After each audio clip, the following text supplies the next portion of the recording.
my group, it's actually interesting because my group started later than most other groups. We started in August of 2012, so we were a little behind, so we're still trying to catch up to the rest of these big guys here.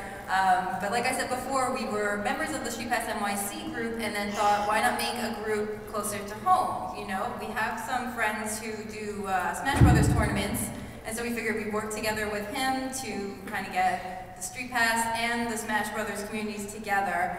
And we have an average age group of about 20 to 30, like mostly college, some younger, some a little older. And so we try to have monthly meetups. We usually play Mario Kart 7, Smash Brothers, and Pokemon.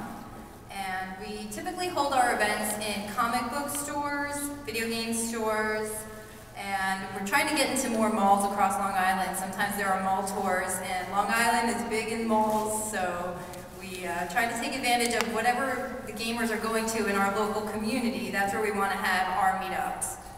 And comic book stores are really good because they usually have a lot of space.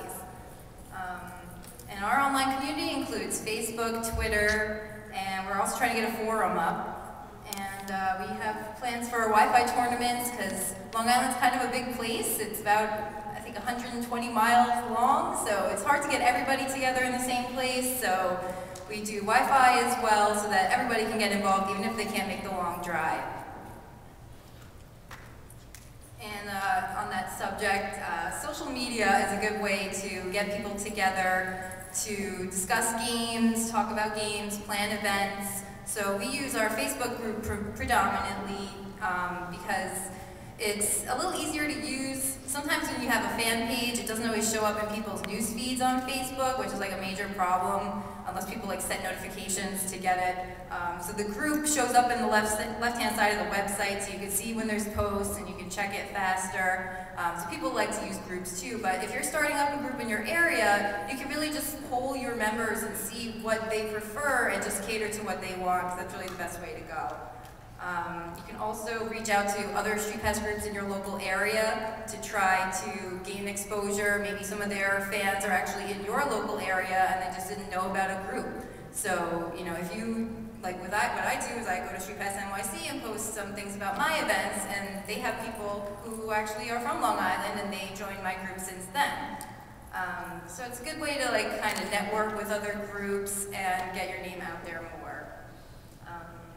There's also websites like Twitter and Google+, you know, it's really whatever your fan base, what your demographic likes to use, just stick with that, because that's going to give you the best exposure. I do want to remind, though, that everybody on the website for the network, they generally have to have at least 20 to 25 likes on Facebook, and they have to have a Facebook, because that's basically how the network is based. But other than that, all the other resources like Twitter and Google, that's free game. You can use it if you like or not. Yeah, but Facebook is the #1 place that people go, so it's definitely good to have a presence on Facebook, whether it's a fan page or a group or both. Really whatever works for your group. Oh, and one important thing in terms of online presence, you have to be, especially if you're a StreetPass founder of your local group or an administrator, you have a responsibility to act professionally. And this is really important because with online, people can kind of say whatever they want, and you have to do a little damage control sometimes. So you have to be as professional as possible.